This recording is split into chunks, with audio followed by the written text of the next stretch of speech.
During the course of his workday, Martin never bothered to check on where his dog went. All he cared about was getting back home for dinner. A few days later, he received an alarming phone call. On the other end of the phone, he was told that the number on his dog's tag had been called by someone who had found his dog. Martin planned on telling the man on the phone that his dog could go wherever he wanted. A panicked feeling went through his body when the man told him where his dog ended up.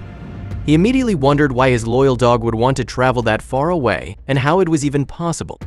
In light of this, Martin decided to investigate it further. In the time it took Martin to get home from work, his dog had traveled nearly 20 miles away from his home. Martin's dog had a history that he was unaware of. The more he looked into the strange phenomenon, there was a lot he didn't know about his dog. There wasn't much that Martin Teneman needed to be happy in his life. In fact, he regarded himself as lucky to live in such a small town in Oregon. His mind was peacefully calmed by the beautiful woods that surrounded his home. It would never be possible for him to do it alone either. He would live a solitary life if not for Waffle. His previous life had been spent mostly alone, never finding much pleasure in socializing with others. But one day, as he was driving home from work, he discovered a dog. There was a scruffy look about them, as if they were abandoned. As he whistled, they jumped into his truck. The moment they ate the waffle, everything clicked. Waffles was the name he chose for them. The next few months would prove to be quite a learning experience for Martin. His peculiar habits included lying underneath his desk instead of anywhere else. As Martin explained it, he had been feeling sheltered for a long time. It was his independence that was the strangest habit. There was no need for Martin to worry about it, but perhaps he should have. Waffles was the polar opposite of a house dog. Having been a stray, he followed the wind wherever it took him. Waffles would come out of the front door at the same time as Martin did. While Martin climbed into his truck and headed for work, he watched the canine in his rearview mirror making his way into the woodland. It never concerned Martin since he was always back in time for dinner when he got back from work, but someone was about to give him a reason for concern. Martin was cataloging the newest lumber haul and making sure they were all loaded into the trucks at his work to go to their warehouses. That's when he got a phone call, something that didn't happen very often. He didn't recognize the number and had half a mind to ignore it, but he felt a gut feeling telling him to answer it. He heard the sound of a man on the other side of the phone. They told him that they had found his dog and called the number on his tag. Martin was about to tell him to leave him alone, but then he told him something unexpected. He thought that they would say they were a mile away from his home at the most, but the truth was going to make them question his dog's behavior. But when the man told him where his dog had ended up, alarm bells went off in his head. This concern immediately shot through his system as he wondered how it was even possible for his loyal canine to end up that far away, and why he even wanted to go that far. How did his dog end up nearly 20 miles away from his home and then make it back by the time Martin got back from work? Still, Martin told the man to leave his dog where he found him. He wanted to see something. If he had to, he'd go looking for the dog, but he trusted his gut. Martin headed home after his shift finished and wondered if he was right or not. But once he drove up his long driveway to his home, he saw what he thought he would Waffles.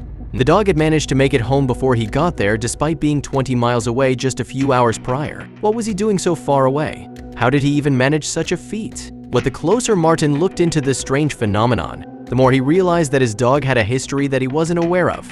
He decided there was only one way he would really understand what his dog was doing every day.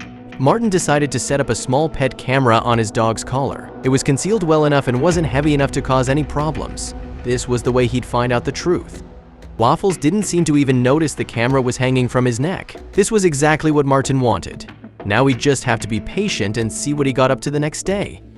Martin went to work again the next day, but his mind was lingering on what his dog was doing. Finally, his shift ended, and he made his way home. But when he decided to check the footage on the camera, his face turned to horror as he understood nothing would ever be the same in his life again. He watched his dog walking through the woodlands, then starting to pick up the pace as he started making a beeline for the road. He walked alongside it for miles until a familiar place came into view. Martin watched as his dog headed to a gas station 20 miles away from his home. But the closer he got, the more familiar it was. Then it clicked. He knew which gas station that was. This was the very road that he had found Waffles a few months ago. He seemed to walk confidently to the small convenience store that was attached to the building.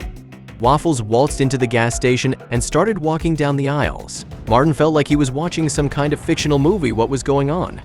Then Waffles made his way to the counter. Martin expected the clerk to tell the dog to get lost. He heard, "There you are, Waffles. How's your new owner treating you?" The cheerful clerk seemed to know Waffles. He took a stick of jerky from the counter and gave it to Waffles. He stroked the dog like he had done it before. Martin knew that he had to make his way down there if he wanted to find out what was really going on when he was at work.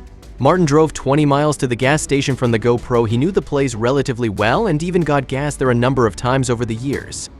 It was the first time he walked through the automatic doors and looked the clerk in the eyes, but it was his dog that had the biggest reaction. The clerk's eyes lit up when he saw the dog by Martin's side. It was the same one from the footage and would be able to explain everything that was going on. "I believe you know my dog," he said to the clerk. He seemed ecstatic to see the animal. There was no hiding the truth from Martin. He decided to admit everything to him on the spot.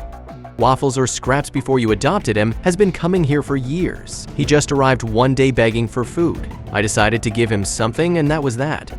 The clerk continued, "Ever since then, he's come to my store for his daily snack. But one day, I noticed something very strange, but I was so glad when I saw it. His fur was clean and washed, and more importantly, he had a tag on his collar. And I was so happy because that meant someone had finally taken him off the street. He'd been waiting around here for 4 years before you finally took him in. Afterward, I was still surprised to see him coming here, but I guess he got attached to me too," the clerk said with a smile. The clerk smiled and said, "You already got your treat today," before staring back at Martin. "I really shouldn't feed him anymore since now he has a warm home, but I just can't help it." Martin stared at the two and his heart warmed. "I'll take a stick of jerk, please," he asked the clerk. Martin paid with cash and gave the jerky to Waffles, who wolfed it down. The clerk and Martin laughed together at the lovable pooch that had unexpectedly come into their lives. Martin felt a lot better now that he understood where his dog was going every day. As a cherry on top, it was good to know that Waffles had friends outside of his relationship with him. Furthermore, as more time passed, a bond between the clerk and Martin developed. He learned that his name was Rodney, and he even invited him back to his house for a beer and to play with Waffles while he wasn't working.